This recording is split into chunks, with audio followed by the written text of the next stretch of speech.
साथी ऊपर आ जाएं जितने आ सकते हैं। बाकी थे लगड़ो ये उधर। जिंदाबाद इंकलाब, जिंदाबाद इंकलाब, जिंदाबाद। भारत माता की जय, भारत माता की जय, भारत माता की जय।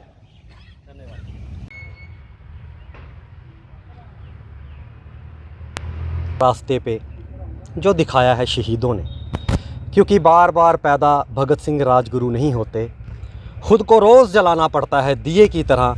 सिर्फ मुट्ठियाँ बंद कर लेने से इंकलाब नहीं होते, सिर्फ मुट्ठियाँ बंद कर लेने से इंकलाब नहीं होते। शहीद आज़म सरदार भगत सिंह जी, राजगुरु जी और सुखदेव जी के शहीदी दिवस को मुख्य रखते हुए, अपने महान शहीदों के परम बलिदान को नमन करते हुए, श्रद्धांजलि अर्पित करते हुए एसएसएफ की टीम ने आज एक इंकलाब रैली का आयोजन किया।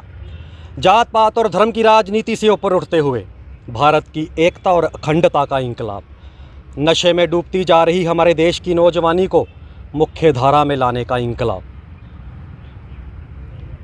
हमारे देश के जब भी हमारे देश के लोग धर्म और जात पात की राजनीति में बंटते जाते हैं, ज़रूर हमारे इन शहीदों को बहुत ही ज़्यादा इस चीज़ का अफसोस होता होगा। मैं बहुत ही भावुक होता जा रहा हूँ। 2 मिनट मीडिया बंधुओं से महान शहीदों ने इंकलाब और ज़िंदाबाद के नारे को बुलंद किया था। वह ज़रूर आज हमसे एक सवाल पूछ रहे होंगे, वह ज़रूर हमसे पूछ रहे होंगे कि क्या जिस इंकलाब को हमने बुलंद किया था हम उसको कायम कर पाए।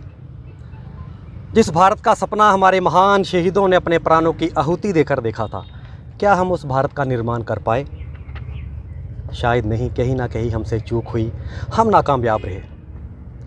राष्ट्र निर्माण, समाज सेवा, खेल कूद के मैदान को छोड़कर नशे में लिप्त हमारा नौजवान इस बात का जीता जागता सबूत है कि हमसे चूक हुई है।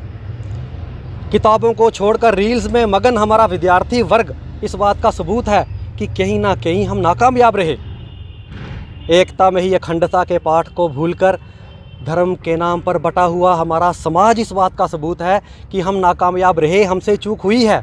आइए शहीदी दिवस के इस पावन अवसर पर हम सब भारतवासी एक प्रण लें कि उस इंकलाब को कायम करेंगे, उस सपनों के भारत को बनाएंगे, वो सर्वश्रेष्ठ भारत, वो विश्व गुरु भाग्य विधाता भारत। आइए मिलकर भारत को उस बुलंदियों पर लेके जाएं ताकि सच्चे शब्दों में अपने शहीदों को श्रद्धांजलि अर्पित की जा सके। धन्यवाद। देखिए, आज हम दिवस मना रहे हैं अपने शहीदों का, और इनसे हमने क्रांति, इनसे हमने रेवोल्यूशन, इनसे हमने गलत को गलत और सही को सही बोलने का अगर पाठ नहीं सीखा तो ये दिवस मनाने का फ़ायदा कोई नहीं।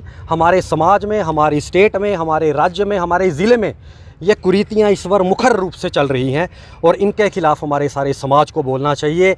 Liquor mafia, drug mafia, industrial pollution mafia, mining mafia, illegal mining mafia, ये मुखर पे है और मैं चाहता हूँ हमारा सारा समाज इसके खिलाफ़ एक क्रांति छेड़े, एक रेवोल्यूशन लाए। दूसरी बात आपने की महराज मलिक के बयान की, मैंने महराज मलिक के बयान को ध्यानपूर्वक सुना। शराब पीना ना पीना ये सबकी एक निजी राय है, किसी भी धर्म पे टिप्पणी करना बहुत गलत बात है, मैं उसकी निंदा करता हूँ। लेकिन मैंने महराज मलिक के बयान में ये भी सुना जब महराज मलिक ने बोला कि मंदिरों के शहर में शराब की दुकानें खोली किसने और क्यों। इसमें तो वो मंदिरों के शहर की पवित्रता की बात करते हुए, पैरवी करते हुए दिखाई दिए। मैंने ये भी सुना कि महराज मलिक ने बोला जब मंदिरों के शहर में शराब के ठेके खोले जा रहे थे तो माताओं बहनों पे लाठीचार्ज किसने किया। इस बयान में तो वो माताओं बहनों की सुरक्षा की पैरवी करते दिखाई दिए। मैंने ये भी सुना जब महराज मलिक ने बोला जब दुकानें 200 थी, ठेके 200 थे, तब रेवेन्यू ज़्यादा था, अब ठेके 300 हैं तो रेवेन्यू कम क्यों। इसमें तो वो जम्मू कश्मीर सरकार के सरकारी ख़जाने की पैरवी करते हुए दिखाई दिए। मैंने महराज मलिक के पॉइंट ऑफ व्यू को समझा, मैंने महराज मलिक के जो वो मैसेज कन्वे करना चाहते थे उसको समझा, और वो भी समझना बहुत ज़रूरी है। मेरी सारे राजनीतिक दलों से, सभी राजनीतिक दलों से, कोई दूध का दूल्हा नहीं है यहाँ पे, सभी से हाथ जोड़ के विनती है, चाहे कोई भी राजनीतिक दल हो। भारत ने 1975 में इमरजेंसी भी देखी जहाँ लोगों के हितों का हनन हुआ। भारत ने 84 में सिखों का कत्लेआम भी देखा।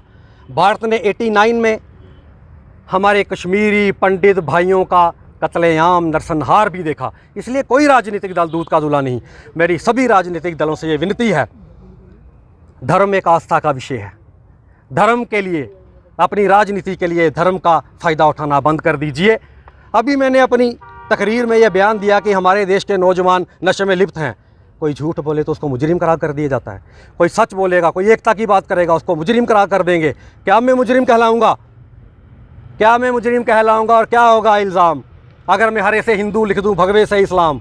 अगर मैं कह दूँ सभी एक हैं, राम वाहिगुरु नबी एक हैं, पानी एक है, हवा एक है, अरे बीमार पड़ो तो दवा एक है, पानी एक है, हवा एक है, बीमार पड़ो तो दवा एक है, खून सभी का अलग है शायद, बूंद बूंद में फ़र्क है शायद। अरे अलग होता तो वो अलग रंग देता, रंग एक है ऐसे कैसे? अलग होता तो वो अलग रंग देता, रंग एक है ऐसे कैसे? खून बहाना अगर बुरी बात है तो दंगा नेक है ऐसे कैसे? गौर कीजिएगा इस पे। धन्यवाद।